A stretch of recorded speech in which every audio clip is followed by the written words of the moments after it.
In order that all sentient beings may attain Buddhahood, from my heart I take refuge in the three jewels. In order that all sentient beings may attain Buddhahood, from my heart I take refuge in the three jewels. In order that all sentient beings may attain Buddhahood, from my heart I take refuge in the three jewels.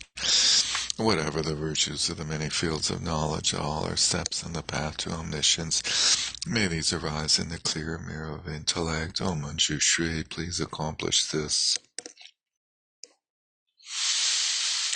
Good evening, and Happy New Year.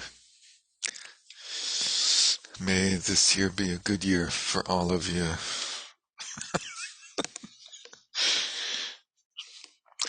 Regardless of how terrible it is sure to be. Is it still new? Is it still new? Yeah. Well, it's going to be renewed soon with the Uh, Tibetan New Year. But have faith. Okay. I will be positive. The horrible will not come about. Hey, uh, a stalwart, intrepid travelers on the path of tenets, entering now into the final tenet system of the Prasangika Madhyamaka, which they cover in, what is it, 12 pages after, it's the culmination of all the systems in a book of 430 some odd pages. Okay. Um, but since prasangikas don't believe in anything, it should be quite simple and quick and fast. Maybe. So here we have the Galupa prasangika system, which has some very interesting anomalies in it. Interesting aspects to it, let's say. So I'm on page 415 of the hard copy of the text and the Prasangika Madhyamaka section of the digital version as well. As was explained above, the founder of Prasangika Madhyamaka's Chandrakirti lived in the 7th century and composed clear words, commentary in the root verses of the middle way. At the time, Buddhapalita had commented or had already commented on the passages in root verses on the middle way that refute production from the four extremes, such as the statement, not from self and not from others. The way they phrase this clarifies, I think, something for me that I was confused about. Somebody translated his text recently, and it didn't have commentary on all the verses of the root of the middle way. And I thought maybe the translation was missing some, but maybe he didn't comment on all of them. Have to look into that. Okay, so uh, he says, not from self and not from other. And his commentary on the root verses, the lamp of wisdom, Bhaviveka, sets forth many faults with Buddhapalita's argument. Chandrakirti then said that these faults did not apply to Buddhapalita. That Buddhapalita did not assert the use of autonomous syllogisms, and he proved that it is not suitable for a Madhyamaka to accept autonomous syllogisms, setting forth many points that undermine accepting them. Okay, the plot thickens. He thus found that the Prasanga Madhyamaka school is independent work, entering the middle way, in other words, not a commentary on any specific text, and its auto-commentary, which would be cool if somebody translated that, extensively delineate a selflessness of persons and phenomena that is unshared with Svatantrikas and with Svatantrika and other schools.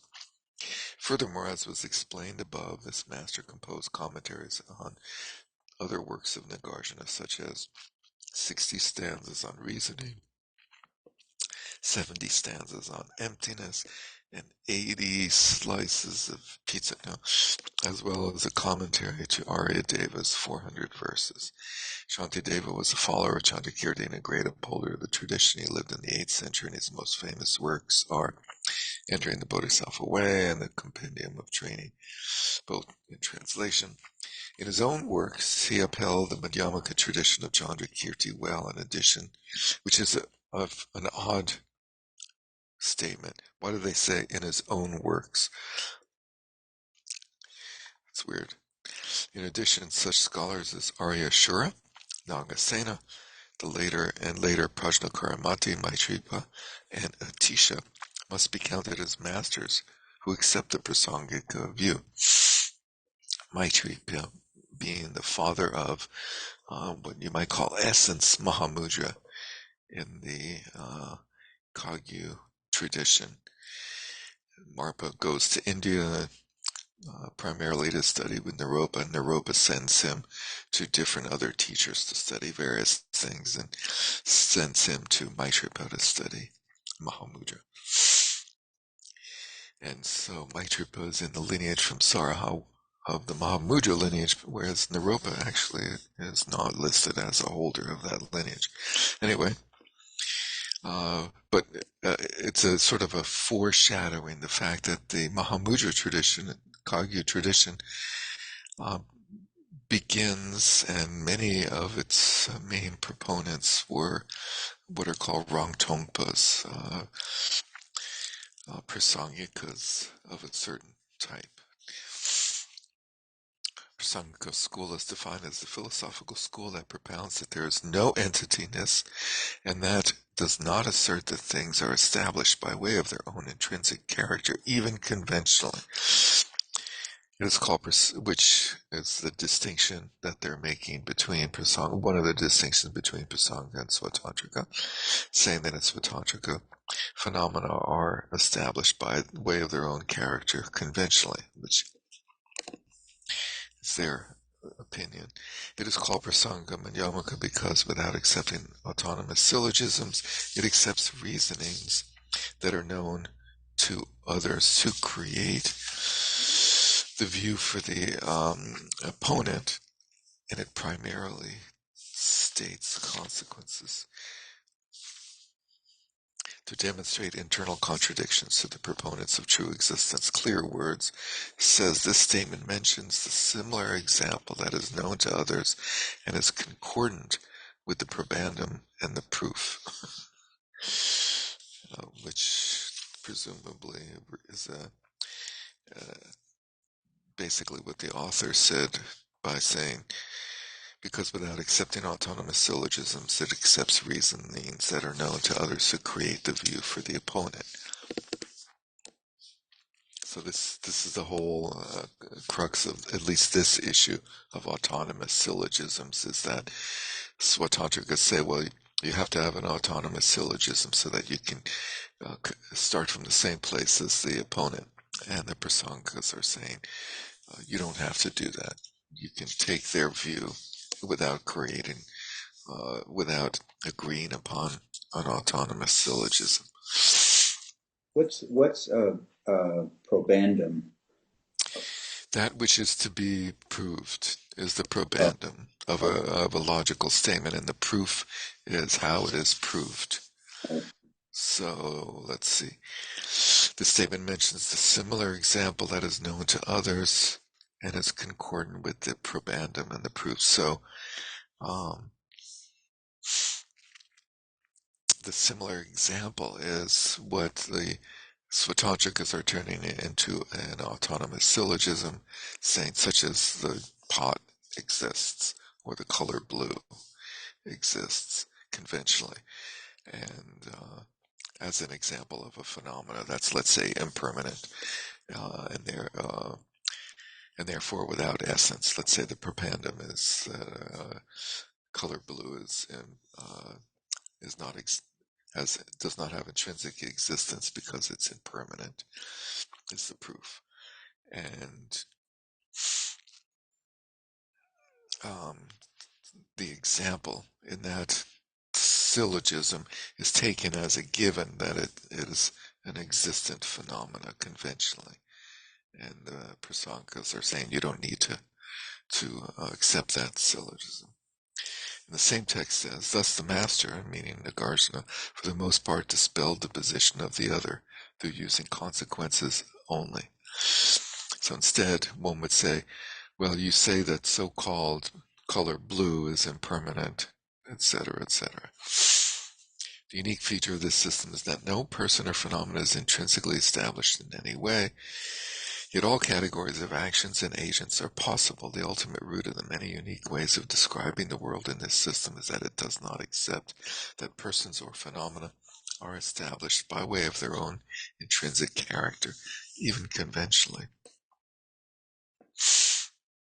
Entering the middle way says, know that that which has the meaning of emptiness is the definitive meaning. Let's see, what do we say?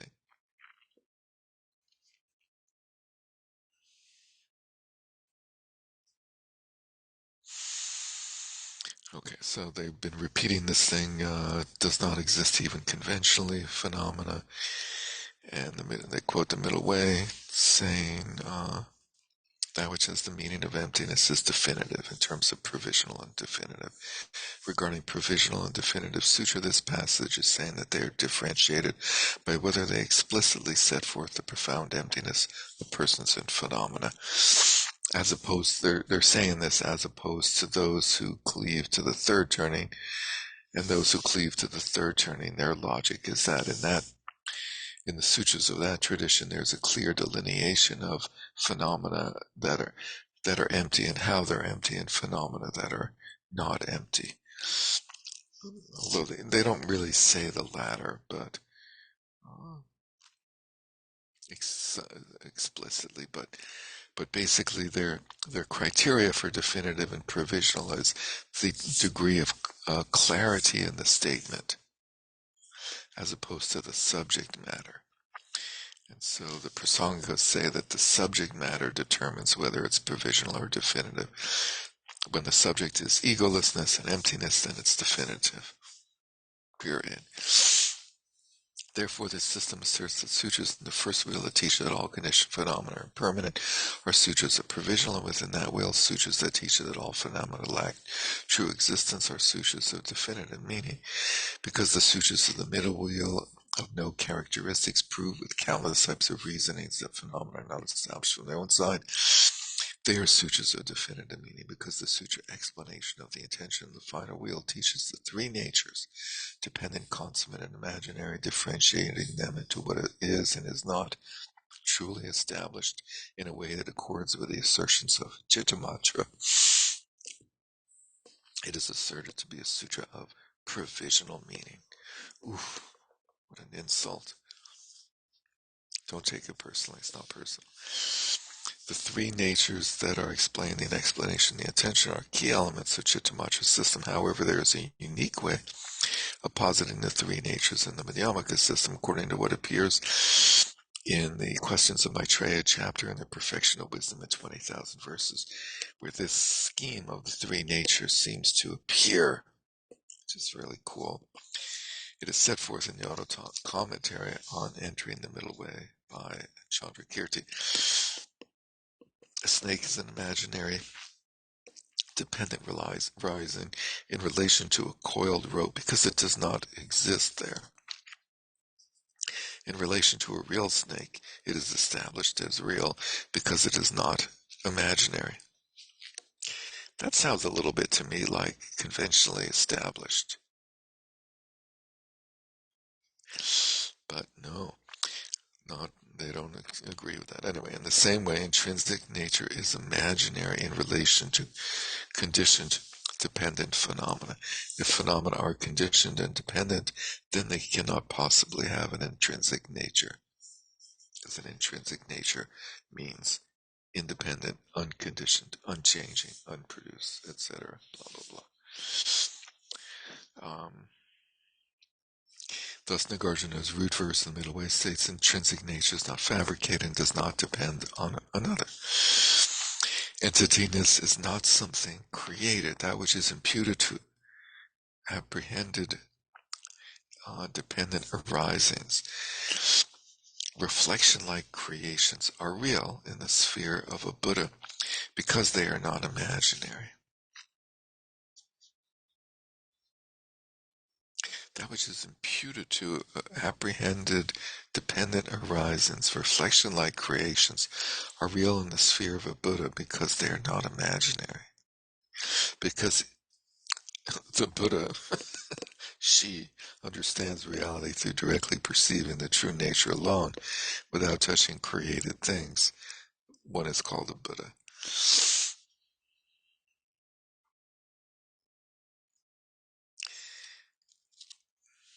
That's an interesting statement that Buddhas look at dependent arisings, that which is imputed to apprehended dependent arisings, are real in the sphere of a Buddha because they're not imaginary. That's an odd statement, isn't it? Okay, thus, it gets weirder, by the way. Thus, having understood the three natures in that way, one should explain the intention of the sutra. Where's the consummate? Did they talk about the consummate? In that way, one should explain the intention of the sutra. Regarding apprehended and apprehender, nothing exists apart from the dependent. Therefore, consider how those two are imagined in the dependent. I have said enough. I'm not going to say anymore. This is saying that these conventional phenomena as they appear are the dependent. The factor that is superimposed on the mode of being onto the dependent is the imaginary, as the mode of being onto the dependent. The lack of those dependent conventional phenomena being intrinsically established is the consummate. They assert that the lack of a self-sufficient substantially existent person, SSSEP, is the coarse selflessness of persons. The lack of an intrinsically established person, IEP, is the subtle selflessness of persons, and the lack of true existence on the basis of designation, such as the aggregates, is the subtle selflessness of phenomena. Catch that? There's a coarse and a subtle selflessness of persons, but there's only a subtle selflessness of phenomena. They don't have a coarse selflessness of phenomena in this system, it seems. The difference between these two subtle types of selflessness is not from the perspective of the object of negation, it is from the perspective of the basis that is empty. Between the two subtle types of selflessness of persons and phenomena is not from the perspective of the object of negation. The object of negation in both cases is the same, intrinsic existence. It's from the basis, perspective of the basis that is empty. In one case, the basis is a person. In the other case, the basis is dharmas.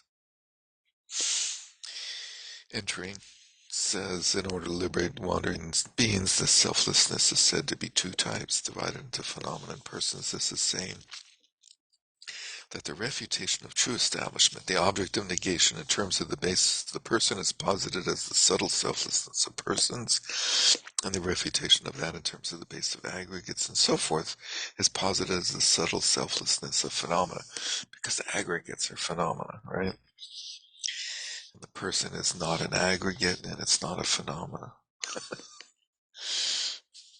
Well, it might be a dissociated, non-associated phenomena.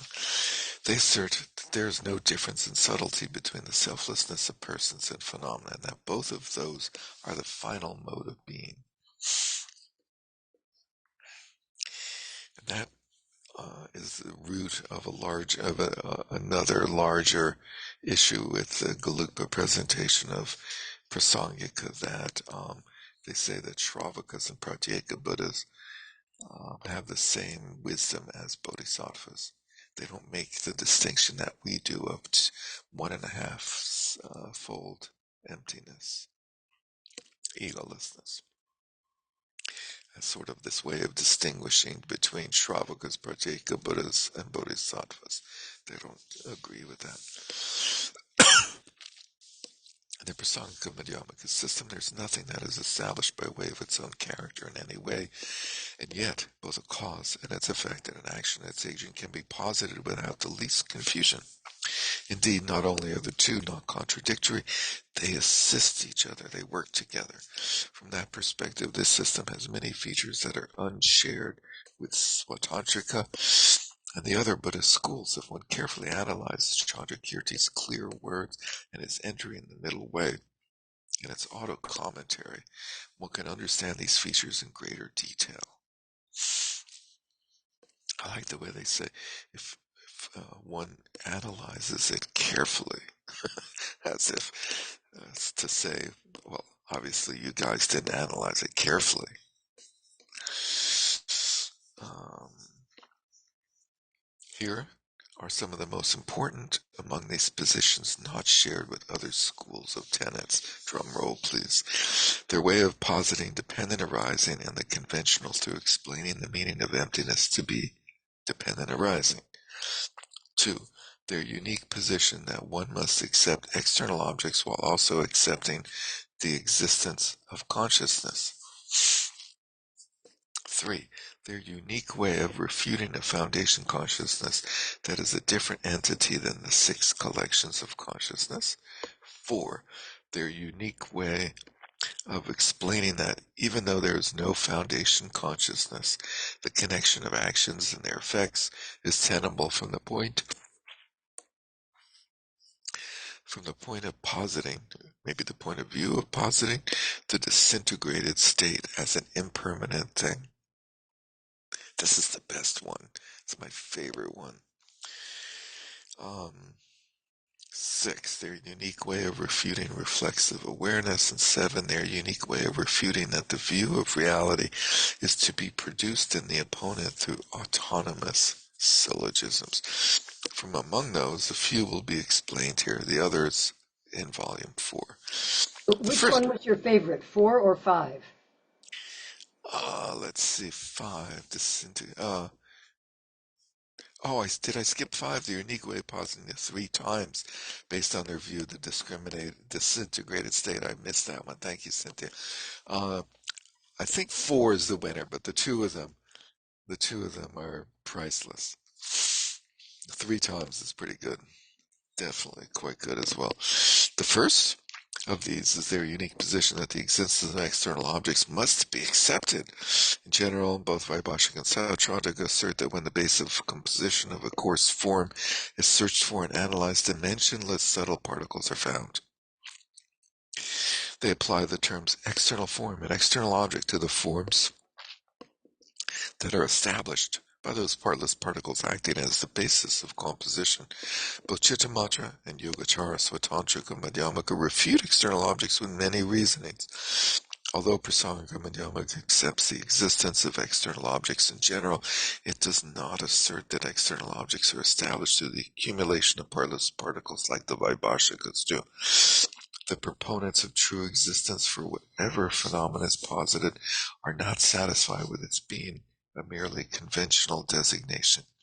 They search for the designated object and simply posit it as real. Due to this, Prasangikas asserts that although neither external objects nor consciousness that are established by way of their own character exist, according to unanalyzed conventions, such as the Republican Convention, external objects as well as consciousness do exist. Conventions such as mountains and forests, when posited as they are known to the world, are not undermined by any valid means of knowledge. Also, in the Perfection of Wisdom Sutras, it is said that both objects and consciousness equally lack intrinsic nature. In the Abhidharma, it said that they both equally exist. Therefore, they assert that it is not correct to make a distinction of existence and non-existence between objects and consciousness in terms of either the conventional or the ultimate. Is that clear as mud? Let's see. Let's do that again. Judas Prasanga asserts that although neither external objects nor consciousness that are established by way of their own character exist, good, according to unanalyzed conventions. So the cow herder, external objects as well as consciousness exist.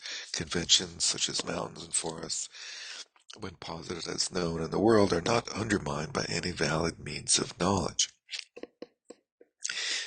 In their view, valid inferences and valid perception of the two types, inference and direct, do not undermine what doesn't exist. Ultimately, they only undermine intrinsic existence. They don't undermine conventional appearance. Also, in the Perfection of Wisdom Sutras, it said that both objects and consciousness equally lack intrinsic nature, and Abhidharma said that they both equally exist. So they're equal. So, one of the things they're doing is trying to distinguish themselves from Chittamachas. Therefore, they assert that it's not correct to make a distinction of existence and non-existence between objects and consciousness in terms of either the conventional or the ultimate. The auto commentary says when the That non-existence. one is also a distinction from the Svatantrikas, right? True. Well, at least the Yogacara Svatantrikas. The auto commentary says when the non-existence of form is understood by reasoning, one must understand that the mind also does not exist because the existence of both is untenable.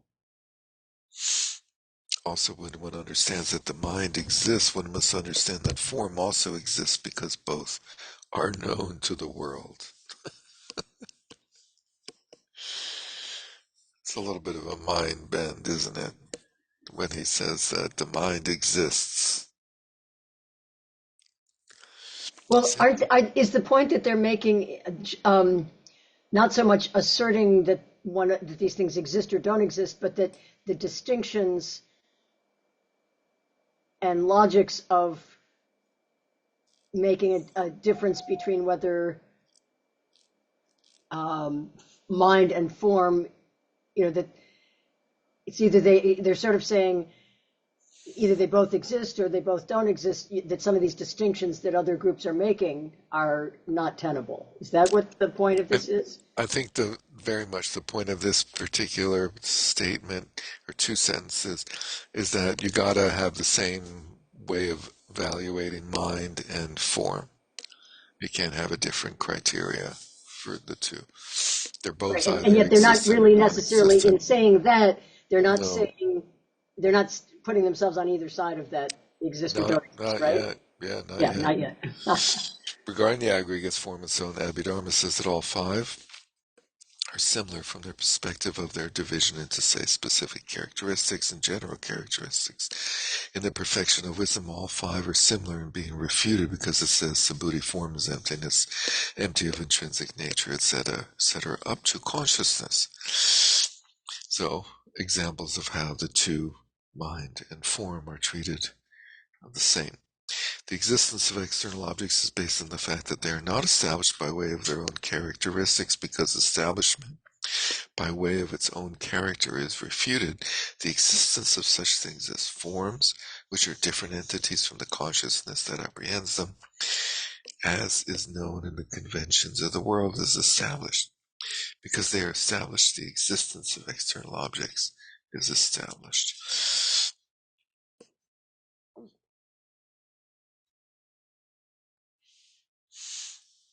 Turning to the unique way that this system posits dependent arising in the conventional, although not even a particle of a phenomena is established by way of its own character. In this system, they can accept that all agents and actions, such as karmic effects, are tenable, without needing to simply relegate it to the perspective of the other person. Furthermore, simply inducing ascertainment of the dependent arising of phenomena causes one's ascertainment of their lack of intrinsic nature to grow. In this way, emptiness and dependent arising come to the aid of each other. By reason of something being empty, that it is dependently established is unambiguous. If something is empty, it is dependently established. Because something is dependently established, it is not established by means of its own entity. Therefore, being empty establishes that something is a mere appearance, and being a mere appearance establishes that it is empty of its own entity. This means that appearance and emptiness are not contradictory, because Prasangika accepts that phenomena are not independently or intrinsically established. It is most tenable for them to present ultimate truths, and because they accept that the way that they are validly established is simply that they are established in dependence on each other, it is most tenable for them to present conventional truths. Again, look at volume 4. Furthermore, in this system it is asserted that although a long time passes after karmic actions have ceased before their effects arise, I think they should say in some cases, or many cases, whatever, but it is possible to posit the relationship of actions and effects without such things as an alaya vijnana, or inexhaustibility of pranasya, and acquisition, prapti, even conventionally. So, foundation consciousness, chittamatra, inexhaustibility.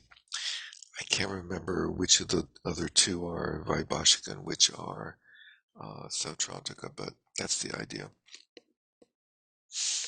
I think it goes in the order of Chittamatra, Sautrantika, and Vaibhashika, but I'm not sure. One might ask, in what way the tenability of the connection between actions and effects is unique in this system? In general, although virtuous or non-virtuous action and effects are separated by a long period of time, I guess relative speaking, at least always, the effects such as happiness and suffering arise without being exhausted.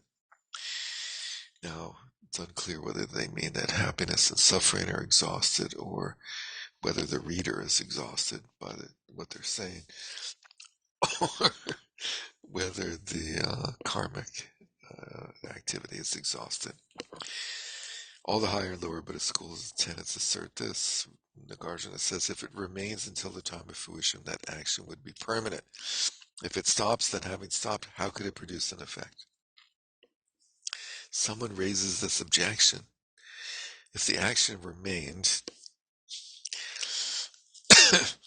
so Nagarjuna's statement seems to be uh, refuting karmic um, cause and effect, the infallibility.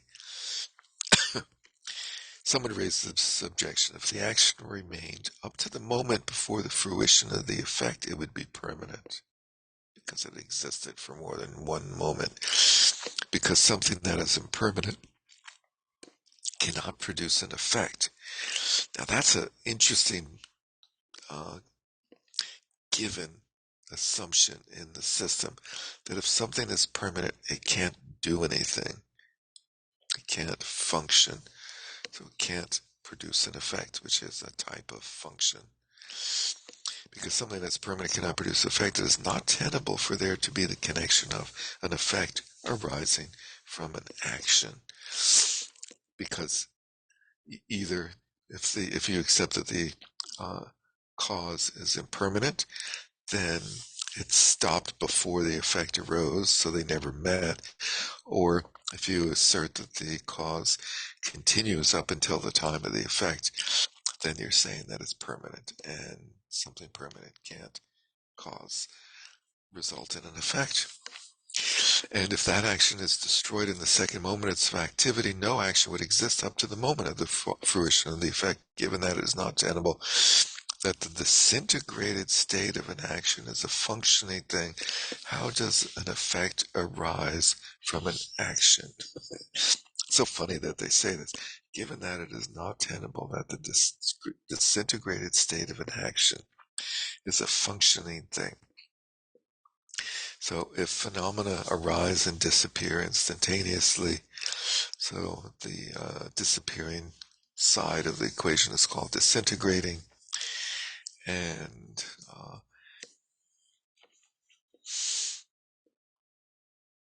can the disintegrated state of a phenomena that arose and disintegrated instantaneously, can it be a functioning thing?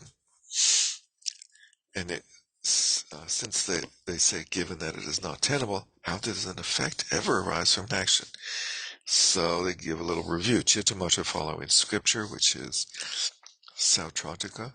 Chittamatra would dispel this objection by saying that there's no fault, because at the time of the disintegration of the action, the predisposition of the action and the foundation consciousness, the basis of infusing that keeps predispositions inexhaustible, exists.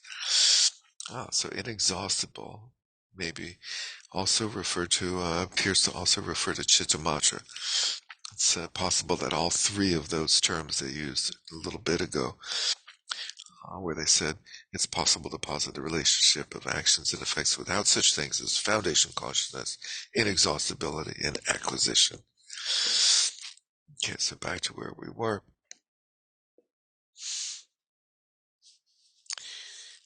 Let's see. There's no fault because at the time of the disintegration of the action, the predisposition of the action, foundation consciousness, the basis of infusing that keeps predispositions inexhaustible, exists. The way the objection would be dispelled by Vaibhashika has already been explained. Sautrantika would dispel the objection from their perspective of accepting that although the action has already disintegrated, the continuum of consciousness, which is the referent of the idea of a person, that is the place of infusing the predispositions of those actions, continues to exist. This is the Sautrantika. They're saying that the Sautrantika accept that a person is a real phenomena. It's a non-associated phenomena, but if it's a specifically characterized phenomena, then it can function in the way that they just described. Let's try that again. Sautrantika would dispel the objection from their perspective of, okay, accepting that although the action has already disintegrated, the continuum of consciousness, which there's is the Prasangas are saying, each of the schools, when they talk about the person, they have a referent, like where does the person live? Like in Vaibhashika, I think they would say the person lives in the collection of the skandhas or something like that.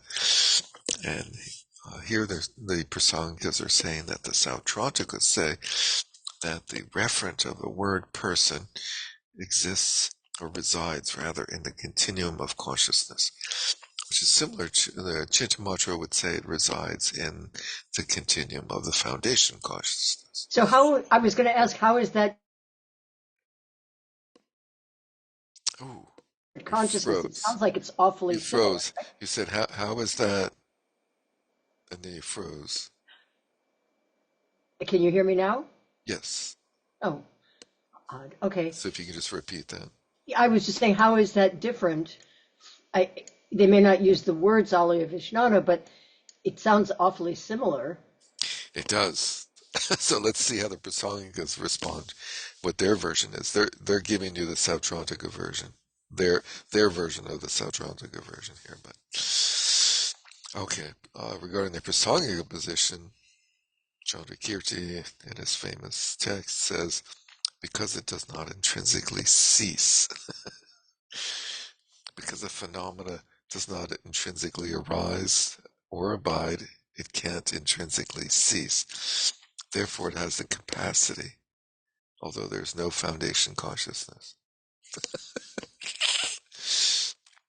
Okay? You're all in agreement on that? In sum, although the action ceased long ago, one should know that the effect arises properly.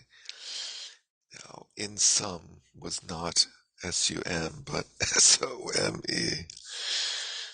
Little puzzling response there. I like that.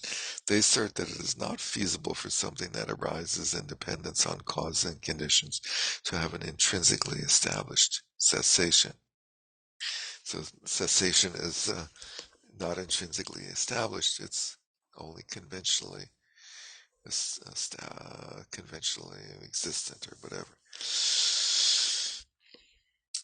Therefore, although such things as the foundation consciousness do not exist, it is suitable for the disintegrated state of an action to be a functioning thing. Now, didn't they say a little earlier that the disintegrated state of an action could not be a functioning thing? Did I get that right? Up at the top of the page, given that it is not tenable that the disintegrated state of an action is a functioning thing. And now they're saying,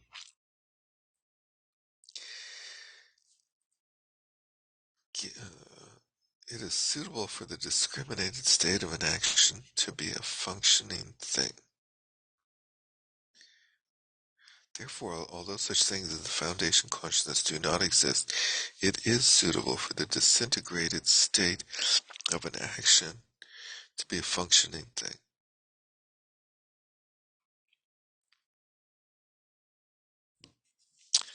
Okay.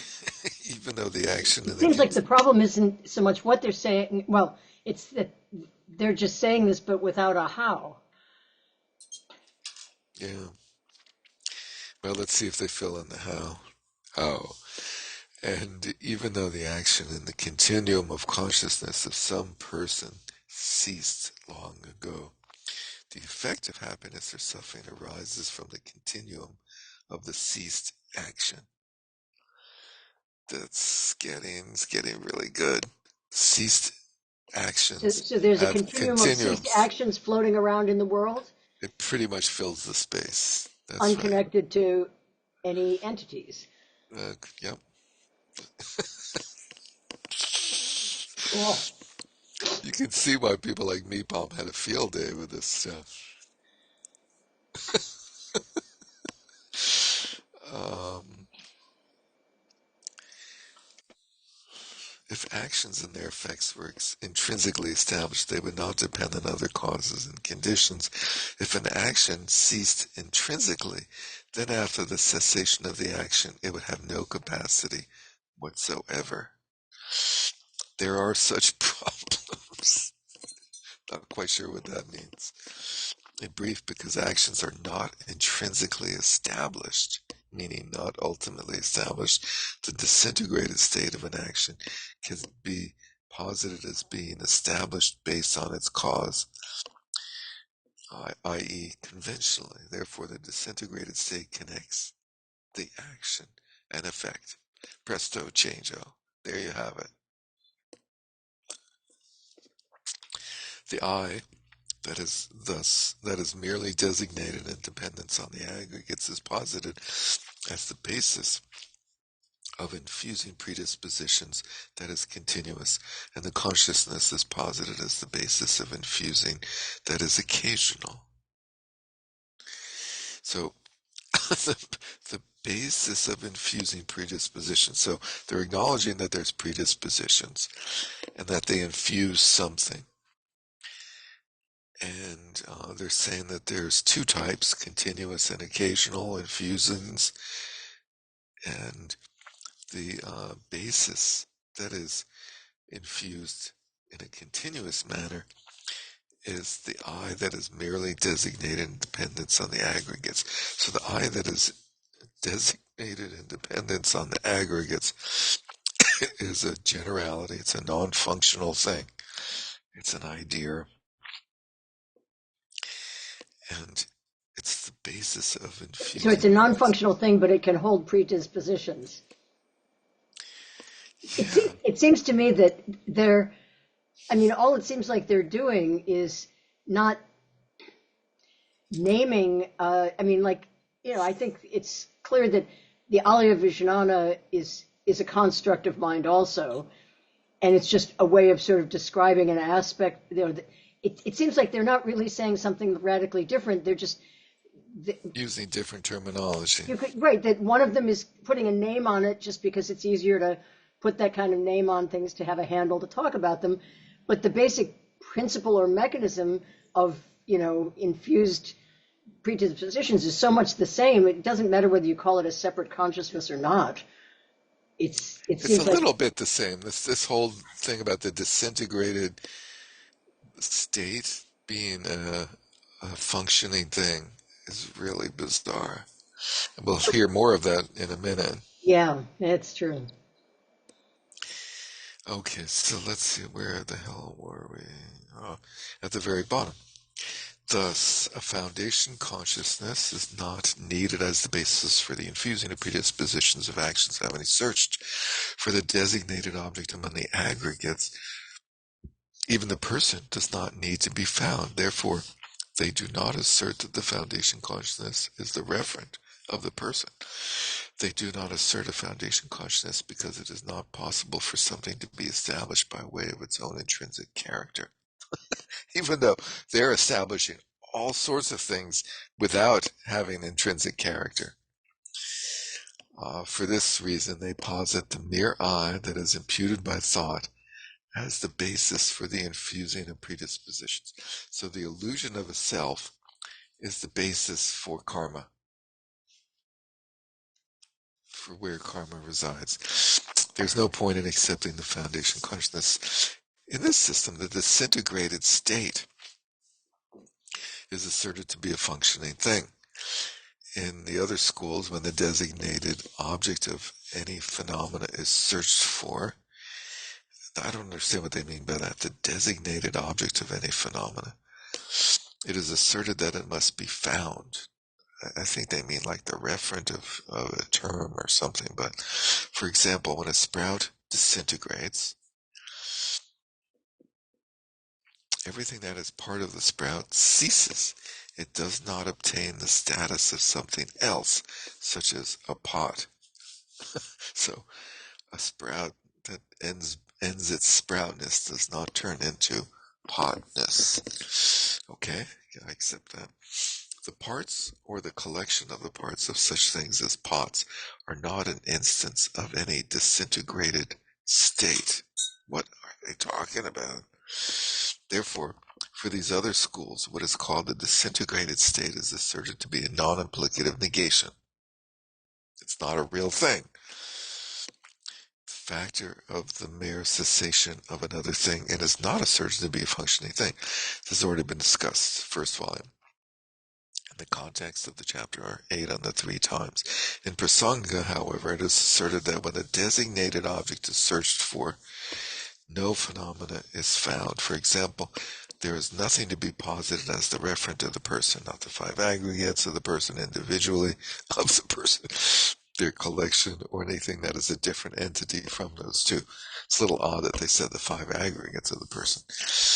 However, it is not contradictory for that which is posited as the person in dependence on its aggregates to be a functioning thing. Oh my God. Oh my God. They're so bizarre. They're totally on drugs. Well, is it because in the first statement, I mean, the statement which one of them said individually, the 5 aggregates individually. Oh no, then it said the collection also. I'm sorry. That's mind-boggling. Are they actually not? In the same way, regarding the disintegrated state, neither the thing that is disintegrating nor something of the same type is suitable to be posited as its instance. However, because it is produced in dependence on the thing that is disintegrating, it is asserted to be a functioning thing. If I was an artist, I would like do a whole series of paintings on the disintegrated state. Interesting idea. The functioning of a disintegrated phenomena. How would you display that? How would you show that the disintegrated state is a functioning thing is set forth in scriptures? It's supported by the Buddha himself in the 10 Levels Sutra, the Dashabhumika Sutra. He says, death in is two activities coming together. It destroys that is what it is composed, and it acts as a cause of continuing ignorance. So, if we revisit our nidanas, our pratitya samutpada, death, I believe, is the 12th and last of the nidanas. And the idea is that the 12th gives rise to the perpetuation or fuels the perpetuation of the first, the cycle, right? So that's why he's saying it acts as a cause of ignorance. So they're saying that they're taking this quote where the Buddha says that death is a cause of something.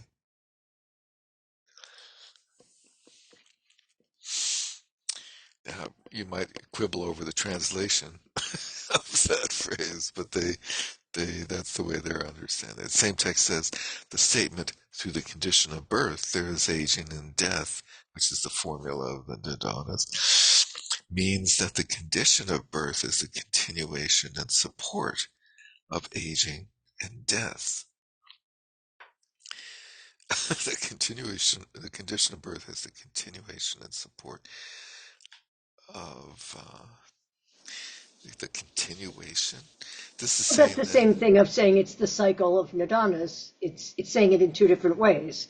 One is saying it from the point of view of death leads to birth, and the other is saying birth leads to death. So it's kind of saying the same thing as the other line, I think.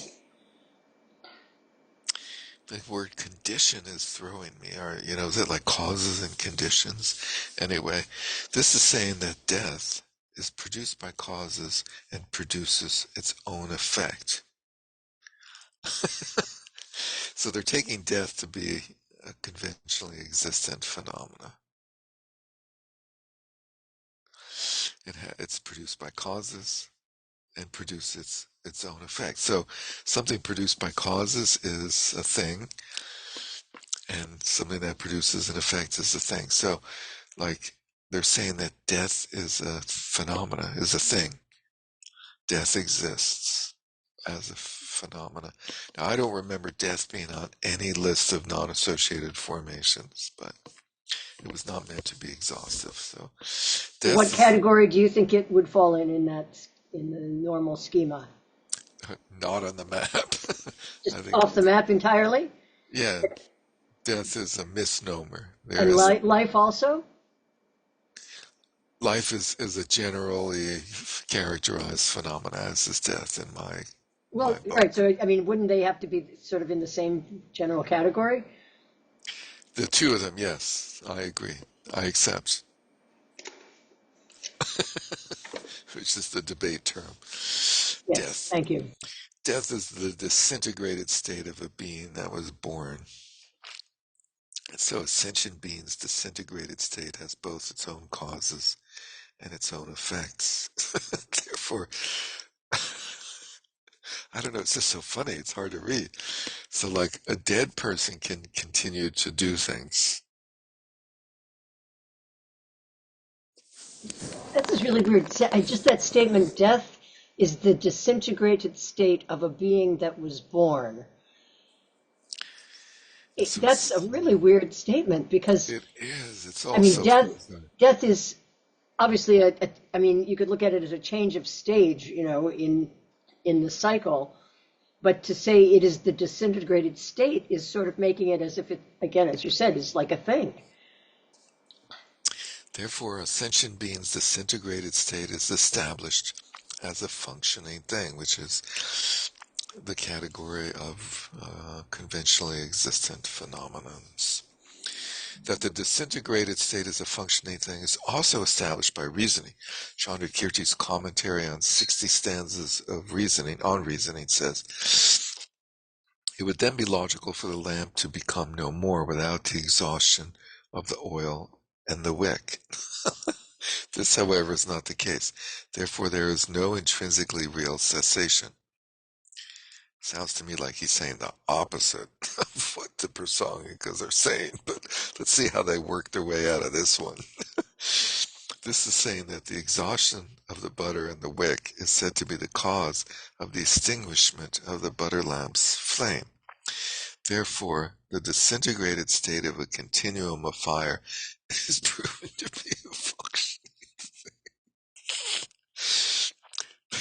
Based on this, one can understand that a functioning thing in the first moment, although it disintegrates in the second moment, a disintegrated thing disintegrates, is a functioning thing. Can you believe how bizarre this is? And prasangikas are the Can I, pinnacle. The can we go, pinnacle. Is the pinnacle, yes, said. In the definitions, could we review what is a functioning thing? What is the definition of that? That which produces an effect, such as the next moment of its own continuum, or to be observed, to be observable. So you can observe the butter lamp with no flame. I mean, but so I'm just Kevin, what trying do you to make? figure out what they really mean by this disintegrated state as a functioning thing. I think in the butter Yeah, lamp case, I can imagine It's it, a, but it's a mythical entity that is a carrier of the you know, karmic continuum. Kevin. back when they quoted uh, Yeah, who was that? Nagarjuna? the 10 level sutra Uh, says, right? mhm. Death is two activities coming together. It destroys that which is composed, and it acts as a cause of continuing ignorance. Okay, so they're saying acts as a cause is an effect, Well, but the ignorance is the effect, and that death is is its cause, and therefore it's a yeah, but functioning they're thing. no, they're saying death acts as a cause. If we are to take this That's translation right. as accurate, so That's right. act as a cause. I don't understand how they equate that literally with an effect It, as a cause. it's bizarre. And that's, I think, the root of the whole problem. It's a third turning sutra, which they said was provisional. Yeah, for good reason. And so it clearly seems to be a provisional statement where the Buddha did not mean that death acts as a cause, as a Right, but thing. they just take that interpretation and run with it ad nauseum for their Yeah, for their yeah. body. Yeah. And You I read the don't whole thing, I take it. So yes, it goes on. know. It goes on ad nauseum. Okay, so this is saying that the exhaustion of the butter in the wick is said to be the cause of the extinguishment of the butter's lamp's flame. Therefore, the disintegrated state of a continuum of fire is proven to be a functioning thing. Based on this, one can understand the functioning thing. I read this, sorry. Next paragraph. Furthermore, if disintegration has a cause, then the disintegrated state must also have a cause.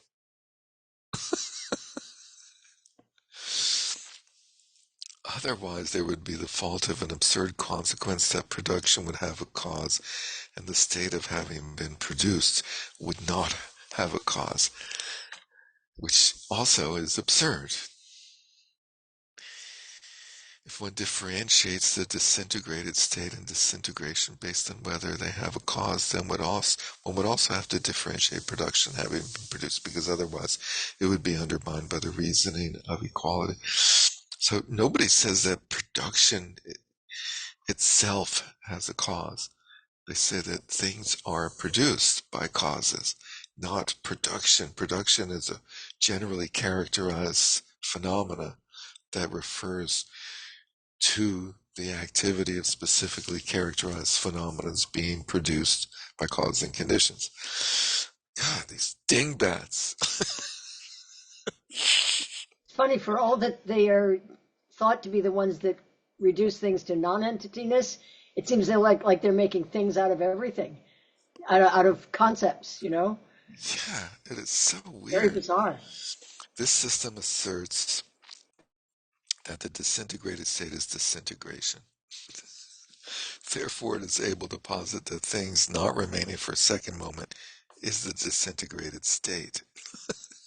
If a thing that does not remain for a second moment is a functioning thing, then a thing that has not remained for a second moment must also be a functioning thing, because both are similar in that they are produced by causes. This system does not posit something like the disintegrated state of a sprout to be a functioning thing about having searched for the object designated. It posits the disintegrated state as a functioning thing that is produced in dependence on another functioning thing that is disintegrating conventionally. Isn't that like a sprout? Root verses says things and non-things are conditioned. Oh, wow.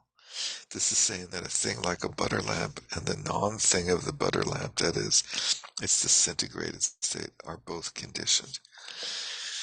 That's precisely because they're the ones that say there's different types of conditioning. There's conditioning based on three types of conditioning or dependence. There's dependence on causes, there's dependence on parts, and there's dependent on designate conceptual designation. So that's what this the when Nagarjuna says non-things are conditioned, they're conditioned by conceptual designation. Okay, therefore both disintegrated states and non-disintegrated states are similar in being functioning things. Causal relationship of invariability that is intrinsically real is lacking even for a non-disintegrated state. As for a causal relationship of invariability that is posited merely on the conventional level, this is present in a disintegrated state as well. In brief, the disintegrated state, being a functioning thing, rests also on the fact that nothing is intrinsically established. By refuting that it is intrinsically established, it is established as a functioning thing that is merely nominally and imputedly existent without existing from its own side. You know, this sort of is summed up by the notion that they don't have an idea of true and false kunzop, or relative truth. You know, all relative phenomena are dependently designated and merely nominally and imputedly existent, but some of them function and some of them don't. Anyway, by establishing that, then the disintegrated state of a sprout, without being a non-implicative negation, that is the mere opposite of the entity of the sprout that existed earlier, love that, is proven to be a functioning thing that is merely posited, having been designated with a name, taking that very non-implicative negation to be the basis of designation. A non-implicative negation is now the basis of designation. Next, they're going to say a non-implicative negation is a functioning thing. Right? That's basically what they're saying. Based on this, whatever cause and conditions that have become the cause of the designation of a sprout establishes it as a thing that was produced. Based on this explanation that the disintegrated state is a functioning thing, this Prasanga system has a unique way of presenting the three times. The past, for instance, consists of the transformation of a cause that becomes an entity that retains its continuity. Whatever the hell that means. It is not simply the cessation of a present moment. That factor that is not produced for the time being, because the cause to produce a different thing exists, but the conditions are not complete, is posited as the future. That which has produced and has not ceased without being either of those past and future is posited as the present. Therefore, unlike the other systems, they assert that all three times are functioning things produced by causes and conditions. If I had just come out of this on my own, you would all be totally laughing, come on, that's not Prasanga, that's bullshit, that's total bullshit. That's the commentary in 60 sentences on reasoning, Chandrakirti's. So the task is to see the quotes that they're using and to see if there's another way of interpreting the quotes. Because they're interpreting the quotes, obviously, as supporting their bizarre thesis that a disintegrated phenomena, the disintegrated state of a phenomena is a functioning thing. So for each of the quotes, the task is to see if there's a different way of interpreting that quote than the way they're doing. So from Chandrakirti's commentary on Nagarjuna's text, because it is possible for the non-existent to be a cause, it is not reasonable to say the non-existent is not suitable as a cause. So when he says the non-existent, what is he referring to? could be referring to all conventionally existent phenomena, with the term intrinsically existent being omitted but understood, implied, right? You might say that when it is analyzed with reasoning, it is impossible for it to be a cause, but that is not the case, because the things of the world are not to be analyzed and then accepted. It is just the way the world is. So he now replaces the non-existent with the term things of the world are not to be analyzed. So that's the famous way of understanding the Prasanga from the Kagyu point of view, is that the conventional is not to be analyzed. It's just accepted on face value as sort of phantom-like phenomena, appearance, mere appearance. Um, in the world, it is said that the non-existent is a cause. People say, because there was no water, the grain was ruined. So the absence of water is the cause of the ruining of the grain. Is there another way to say that? Why did the grain become ruined? So become ruined presumably means there's mold growing on it. Or a plant dies if it doesn't have water. It shrivels up and dies. Right, so what's the cause of that? Is it the lack of water? Is the lack of water the cause of the shriveling up? Well, you could, I think the fact is that there's multiple causes and conditions, and it might not be just water. It might be too much sun. It might be, all sorts of things like that. But But what if all the other conditions are perfect and there's no water? it would die. Things die. I mean, if you don't water Obviously, plants, they obviously, die. but how it, obviously, but what's the chain of causation there? What caused, you know, Well, you could is the say, death of the plant a thing? well, I don't understand. They're saying death is a thing. I don't understand them saying that the past, present, and future are things. None of that So makes the sense to me. alternative is to say that a plant is uh, the the state of a plant growing and living is produced by the causes and conditions of water, moisture, heat, and so forth. And when those causes and conditions are absent, then the life force disappears. Hmm. Or Right? that made life force into a thing. How And about that, it yeah, doesn't grow it doesn't right. become larger, I think what you would say is that the plant changes in nature. I mean, there's a nice, lively looking plant, okay? which And is a it's conventional existent anyway. The plant is not a specifically characterized phenomena, right? It right. has But a if I range. think of a specific green bean plant that I grew last year on my rooftop, you know, You killed it? You most of forgot them to are dead water it? now, but it's the cold comes along and that kills them too. Sure, it was you. No, no, I kept them alive as long as I could. Anyway, so, but Because there was no food, my child died. It wasn't my fault. I didn't forget to feed them. My child, my child died because they didn't have food. It's well, you terrible, think of but places where there's famine, which there are many now. in that way, because there was no water and no food, I know there's zillions of examples of there not being enough food for children to live. But I'm talking about the way they're working with the logic here. In that way, because there was no water and no food, the grain was ruined and the child perished. So what is Chandrakirti saying in that statement? Because the things of the world are not to be analyzed and then accepted. It is just the way the world is. For example, in the world they say that the non-existent is a cause. He's giving he's giving an absurd example of something that's not to be analyzed and accepted.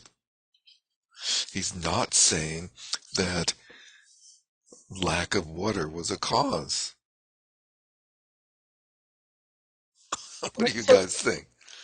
well, when you're saying, okay, because it is possible for the non-existent to be a cause, so a non-existent is what we conventionally think of as a thing, right? Yes. Well, he's He's now saying that he's now clarifying that the non-existent is things like no water. So he was not talking about things in the way I was thinking.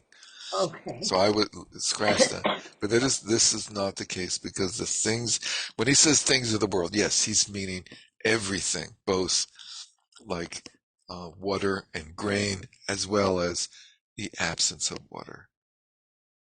He's talking about things and non-things, really, what we would call things and non-things. He's summing up into the term things, right? And then he's giving examples of absurd things that the world accepts as something that we should not analyze and we should not accept because it's absurd to say that the absence of water is a cause. He's saying that's Well, absurd. Why is it's that? saying that drought is a cause or famine is a cause. And we do accept those in our conventional world as intellectual constructs of something, even though, in fact, they are negations. But we don't call them, I guess we do call them things, don't we? I mean, you talk to a climatologist or an agronomist, they'll call drought a thing. Well, in a way, if you look at it a different way, I mean, we call it drought, and that makes it a sort of a conceptual thing, but you could just think of it as dryness, the condition that occurs in the absence of water is dryness.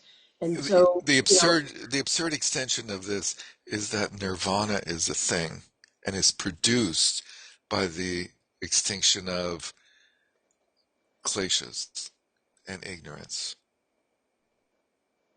And that is universally denied, that nirvana is not produced. And the Buddha says that over and over again in the early sutras of the first turning when people ask him about nirvana. I said, no, nirvana is not something that's produced. It's like, and he uses this example over and over again. It's just like when a fire has gone out, you wouldn't say, where did the fire go? Did it go to the north, the south, the east, or the west? There's no fire because the productive elements required for fire have ceased. No fire is not a thing. It wasn't produced by the running out of productive causes of fire. It does not produce no fire. No fire is not a thing. Well, is it really just a matter of how we conceptualize things? Isn't that what we're talking about?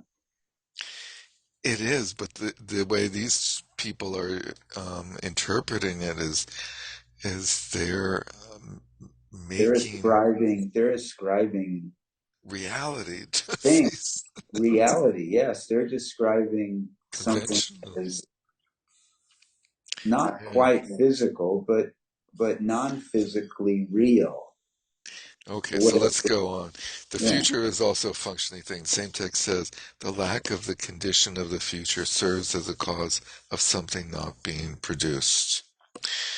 If it is not the case that the condition is lacking, it will definitely be produced. So another quote from the same text by Chandrakirti, perhaps out of context, perhaps construed in a certain way. When the wick of a butter lamp is exhausted. Now the wick of a butter lamp is this like the string, right? So if the wick is burned to the bottom, there's no more flame. The fact that the conditions for producing a similar type of butter lamp later are incomplete is the cause for a similar type of butter lamp not being produced in the future. Therefore, if such causes are not incomplete, the future is produced. Based on those reasons, the future is also asserted to be a functioning thing.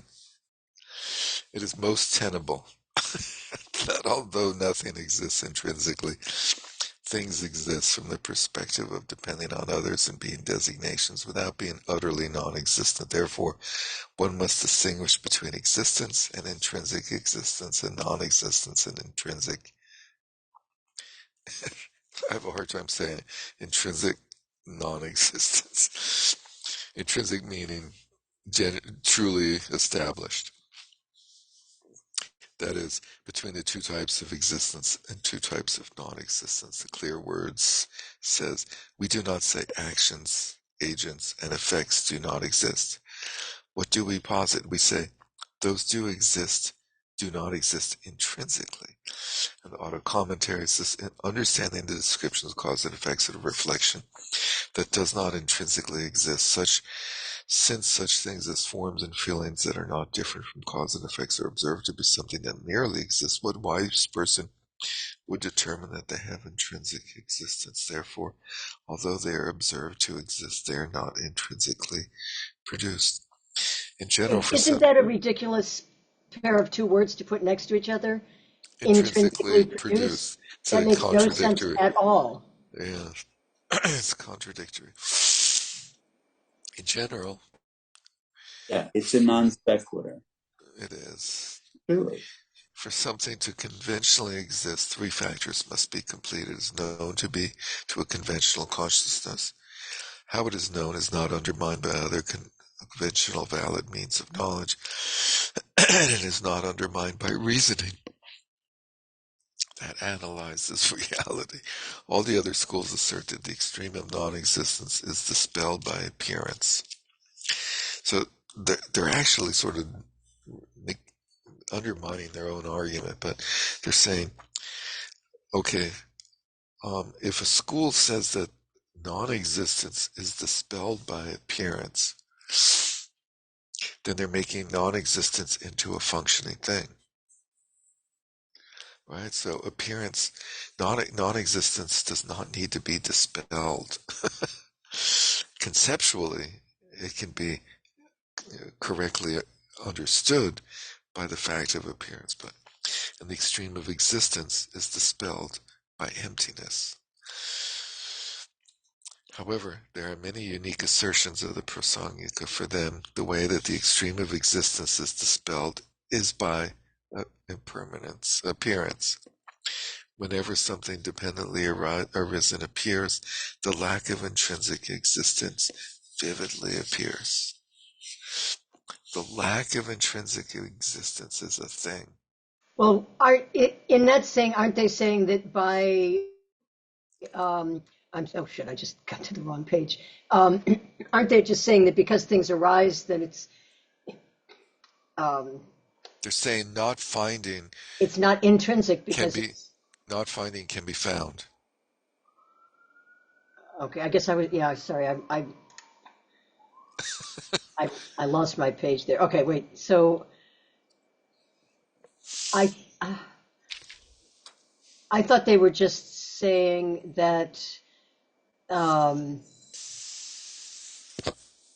by virtue of something appearing, then it's because it's dependent. It wasn't already there, and therefore it's not permanent, solid, and all those things that you said are the definition of intrinsic,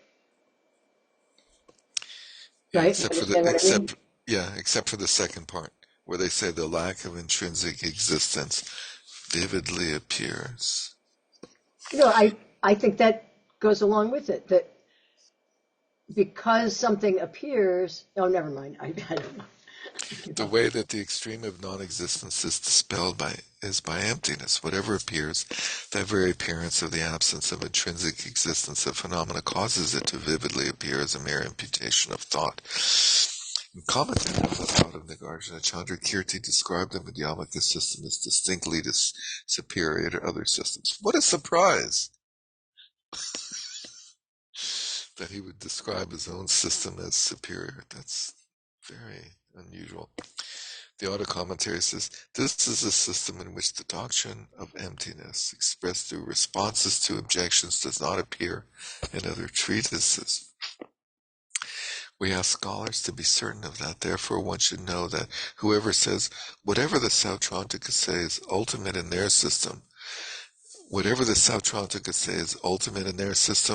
Madhyamaka asserts to be conventional, is only saying that they have misunderstood the reality of the meaning of the root verses. Those who think that whatever Vaibhashika says, ultimate Madhyamaka asserts to be conventional, have only misunderstood the reality of the meaning of that treatise. This is because it is not correct that supermundane phenomena are similar to mundane phenomena.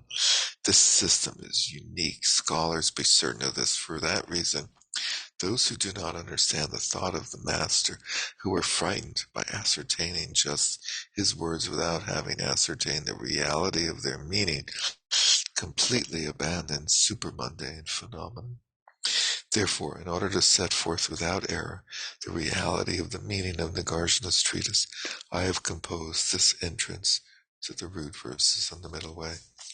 This is understood from what he clearly states, together with the reasons this system's presentation of the two truths and how they delineate reality. We explained in Volume 4. This Madhyamaka tradition delineated by Nagarjuna represents the tradition of the profound middle way, where emptiness, the mode of being in which phenomena lack.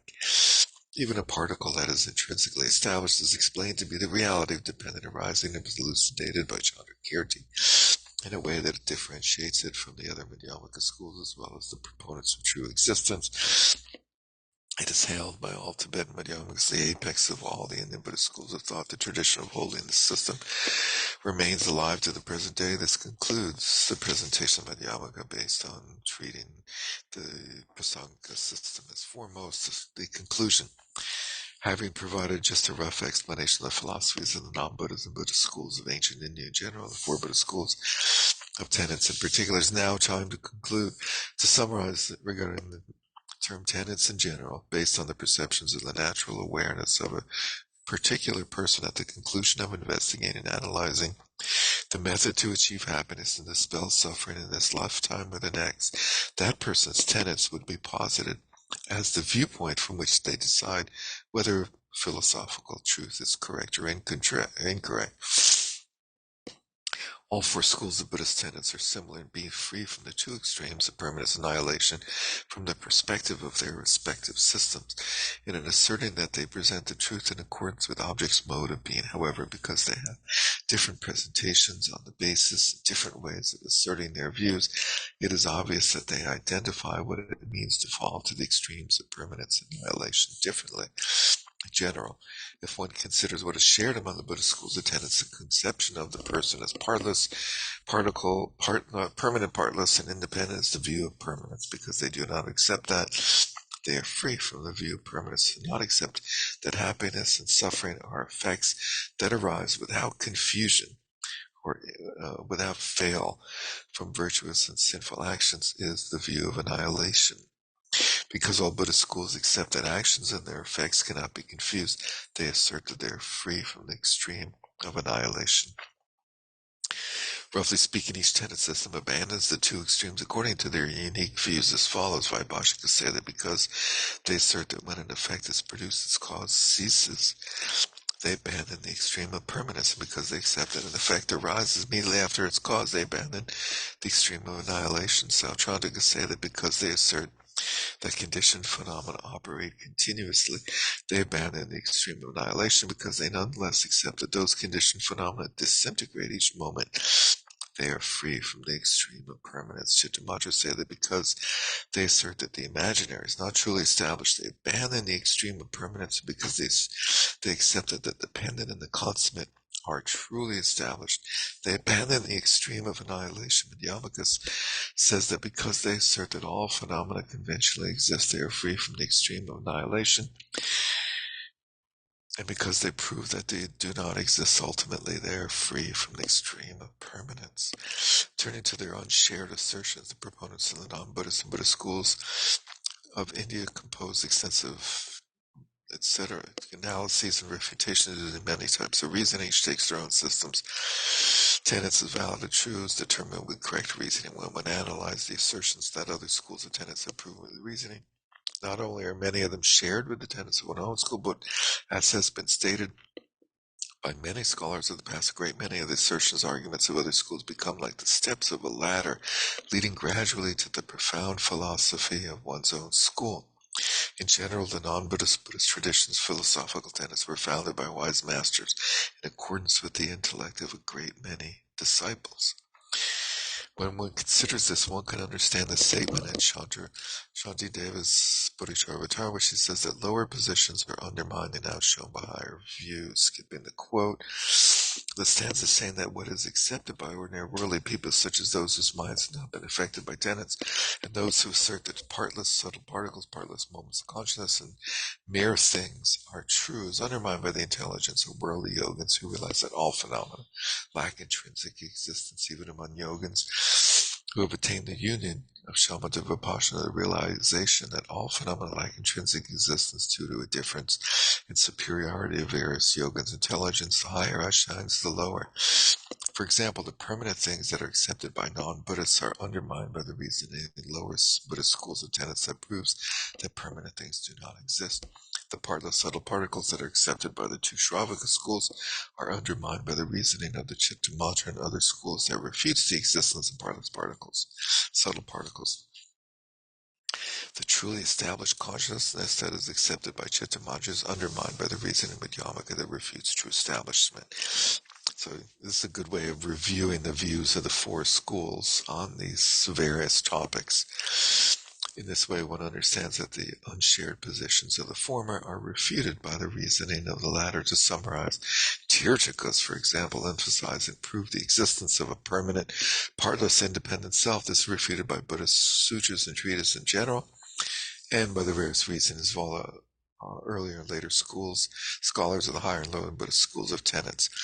A series of Tirthaka scholars of logic and epistemology propounded that the Vedas are valid, held that the view that expressions and thoughts operate by way of what is established in the object itself, rather than through exclusion, and they composed many refutations and assertions in support of that. The Buddhist logician Dharma Dignaga delineated an extensive presentation of the exclusion of what is other, and refuted this Tirthaka view. A succession of Buddhist scholars, such as Dharmakirti and his heirs and Shantarakshita, greatly clarified the system that propounds the exclusion of what is other through debate, responding to debate and rebuttal.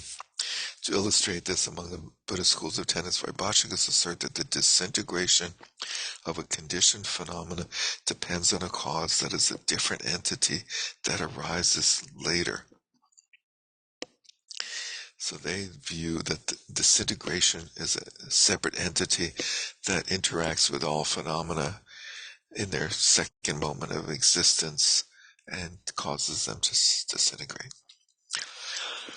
Sautrantic and so forth refute this with reasoning, arguing that conditioned phenomena have a nature, they're programmed obsolescence to disintegrate from their own cause. Also, some Vaibhashika accept the existence of an inexpressible self.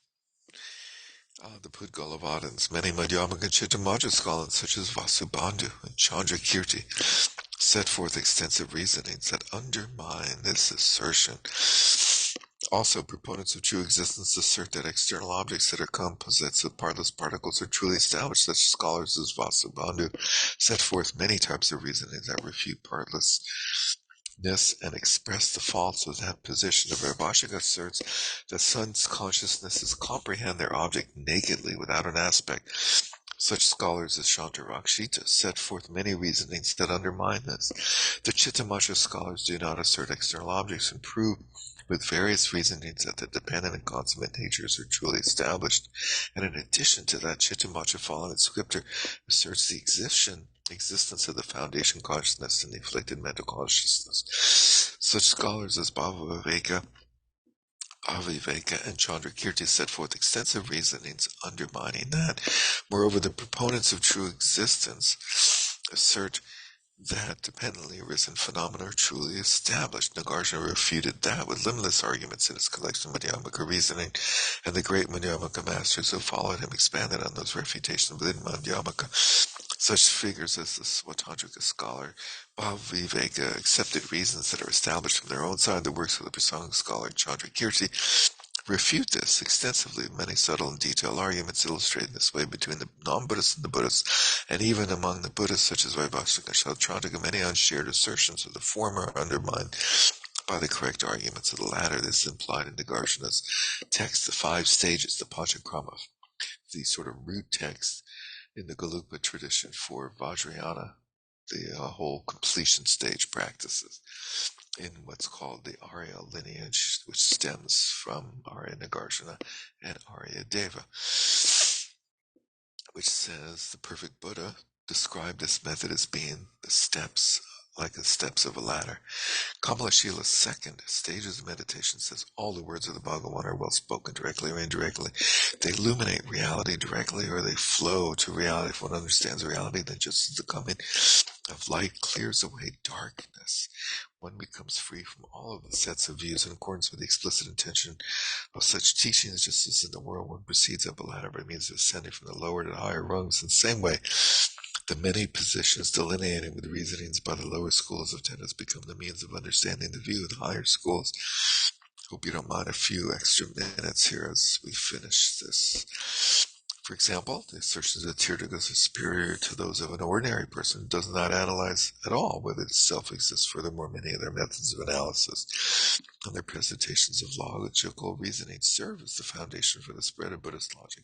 Many of their descriptions of mental states, such as ways to achieve one-pointed samadhi by means of pacifying the manifest affliction of attachment to the qualities of the desire realm, are shared with the proponents of the Buddhist tenets.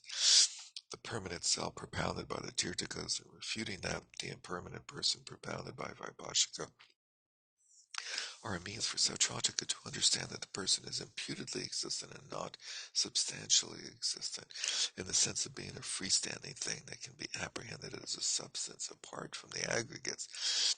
Understanding the Sautrantic assertion about the person and the relation between the object of expression and the expression is imputedly existent and not a functioning thing, is a means for Chittamatra to know how to present actions and agents without any phenomena being established on the basis of their names through their own mode of subsistence. Understanding that Chittamatra posits phenomena in that way is a means for Swatantrika Madhyamaka to understand how to posit phenomena without their having a mode of subsistence that is not posited by the power of their appearing to the mind. Understanding that Swatantrika Madhyamaka posits phenomena in that way is a means for Prasangika Madhyamaka to understand how to posit all phenomena as not being established as their own mode of subsistence. That section was pretty good. That's a nice review of the different views. Thus, between these non-Buddhist and Buddhist schools of tenets, the latter school is more profound than the former, of course. However, through a careful analysis based on the philosophy of the lower, the higher only becomes more profound. This way in which Buddhist schools of tenets are like the steps of a ladder from the form of the ladder can be illustrated rather with an example. All the proponents of Buddhist tenets except that conditioned phenomena are like illusions. However, the latter school is more profound than the former in the way that they use the example of a magician's illusion. Vaibhashika used the example of the impermanence of continuity or course impermanence, in the sense that just as the illusory horse or elephant exists at the time of the magician's illusion, but becomes non-existent when the illusion dissolves, so the body and possessions of this life must come to an end at death. Sautrantika used the illusion as an example of a subtle impermanence, and that because the magician's illusions change from moment to moment, they have the quality of disintegrating upon being produced, without depending on another cause that arises later. Chittamatra uses the example to show that just as the horse or elephant does not exist from the side of the pebble or stick that is the base of conjuring, but is merely the factor that appears to a consciousness affected by the matcha and substance, so such things as forms and sounds are merely factors that appear to an internal consciousness without being established as external objects. Madhyamaka used the illusion as an example of the fact that apart from being merely apart from merely being posited by the power of appearing to the mind, phenomena are not truly established. However, there is a difference between the different Madhyamaka sub-schools, because Swatantrika asserts that phenomena are established from the side of their basis of designation. In the context of the example, the illusory horse or elephant must appear from the side of the basis of conjuring. They assert that if they did not appear in that way, they would be the fault of that even in a place where there was no basis of conjuring, an illusion would appear due only to the eyes being affected by the mantra and substance. Prasangika uses the example to show that just the illusion conjured by the magician is not a horse or elephant, yet appears to be so. To be so for phenomena such as the person when one searches for some nature that is established from the object's own side, there is nothing to be found despite it appearing to be established. from its own side. The appearance of the illusory horse or elephant is not due to that appearance being established from its own side, but is due to whether the mind imputes it to a horse or an elephant. For example, due to the thought apprehending the horns of a rabbit, the horns of a rabbit are apprehended, but something else that does not exist, such as the son of a barren woman, is not apprehended. In the same way, they assert that whether the object exists or not, it is imputed by the mind. Therefore, furthermore, they assert that if the horse or elephant appeared from the side of the pebble or stick, they would be the fault that the appearance of the horse or elephant would have to be produced even for a member of the audience whose eyes were not affected by the mantra or substance. As this illustration shows, there are many topics in the philosophies of non-Buddhists and Buddhists that contain major differences, with the views of the latter schools emerging as more profound when compared to the views of the former, turning to the view of no self, as it is said in the sutras and the eloquent explanations in the Garjana and Sangha. Compared to the latter levels of selflessness, the former are easy to understand and serve as a means of entering into the latter. These levels of selflessness are: 1, the lack of a self that's permanent, partless, and independent; the selflessness that is the lack of being self-sufficient and substantially existent; 3, the reality, which by the way means findable among the aggregates; 3, the reality that is the lack of external objects that are a different entity from internal consciousness; 4, the lack of an ultimately existent entity, although all phenomena exist by way of their own character. That's Vatantrika. And all phenomena lack even a particle that is established by way of its own character, even conventionally, yet it is possible to present all categories such as cause and effect, obviously prasanga. For some people, having been taught the view of the lower schools of tenets, if they are led gradually higher, such progression becomes meaningful. Otherwise, if they are taught the highest view from the start, far from it being beneficial, it could cause great harm. Therefore, one will gain the certainty of conviction that these various traditions of tenets that were created by the Grand Masters with discernment and with the intention to benefit others are solely a source of benefit and happiness for disciples of a variety of capacities and interests.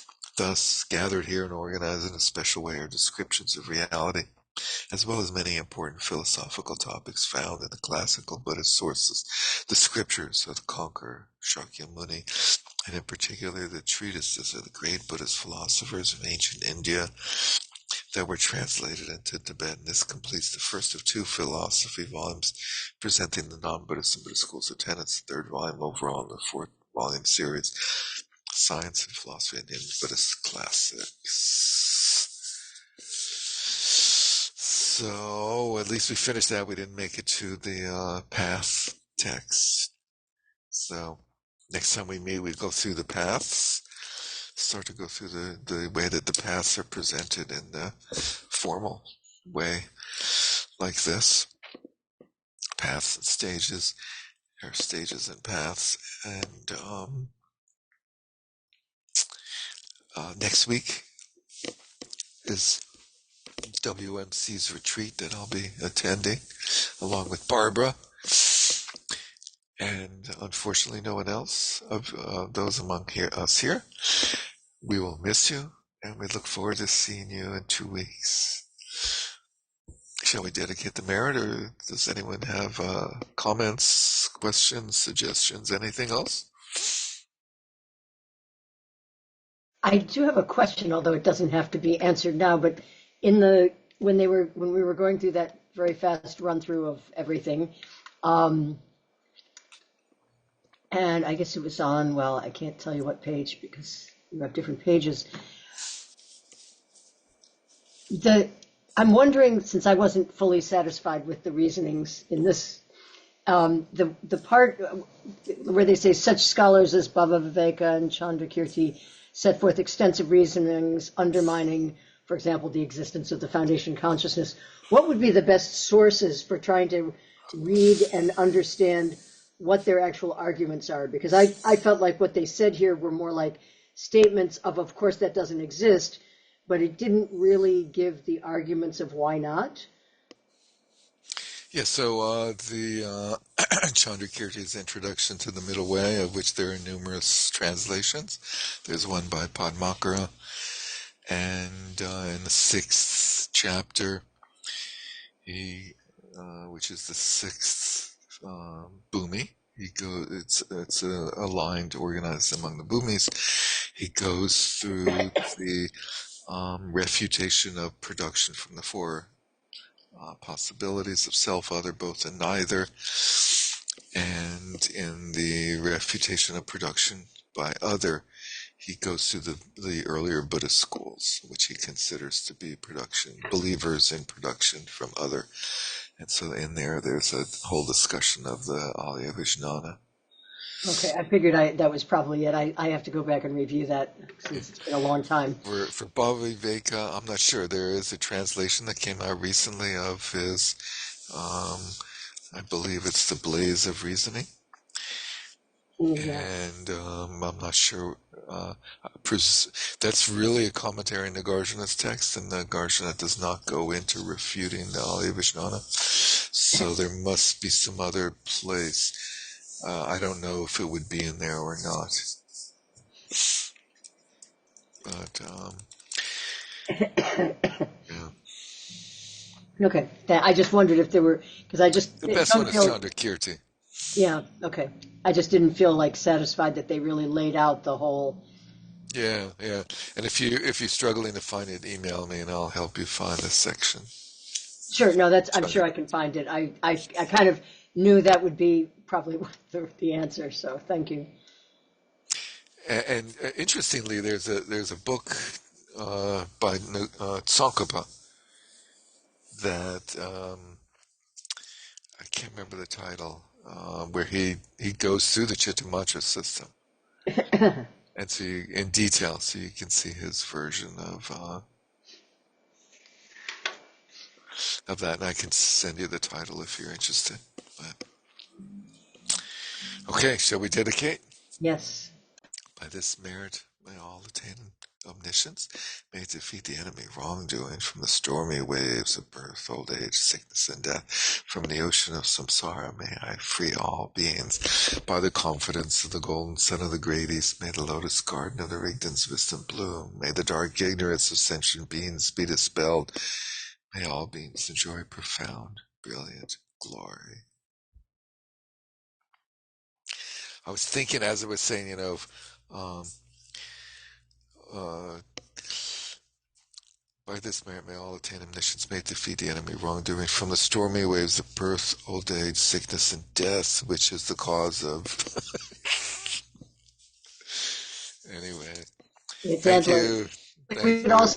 also remember Emily, and that, have good wishes Yeah, next week. yeah. I'm sure by the time we meet again, she will have two young creatures have produced. Is she producing them? How were they produced? Oh my God. We can ask her what she thinks about that after. Yeah, she would have the closest perspective of that, right? Are they a cause or an effect? Oh, goodness. Both, right? Both. Right. I mean, Very, you very can't be a mother definitely. without a child, right? That's So, right. Very definitely a cause and an effect. Unless you believe in other or such neither, things because, like oh, yeah. virgin birth and stuff like that. Thank you. Nice to see you all. Take care.